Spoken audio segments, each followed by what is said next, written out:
Campbell sent me these glass wipes for my review, and I'm going to try them out for the very first time. It does say that you can use this on windows, you can use it on mirrors, you can even use it on car glass. So my car windows are really filthy, so we're just going to give this a try and see how it works. It's meant to kind of be like streak free. I love that it's in these bags, because if this works really well, I'm just going to keep this in my car and then just kind of grab it whenever I need it. These are meant to be extra large as well. I'm just trying to get a grip on that first one here. There we go. So we're going to pop this out here. So we've got this really nice large size, and I'm just going to give this a try and check out my window here.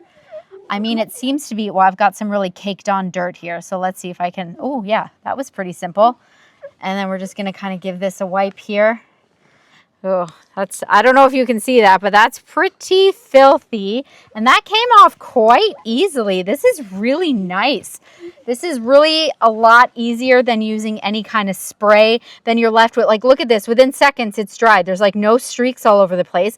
Every time I use any kind of spray, I do such a terrible job, and I have to wipe and wipe and wipe. Look at this dirt that just came flying off of here within seconds. Honestly, this is fantastic, and I can't wait to do the rest of the car.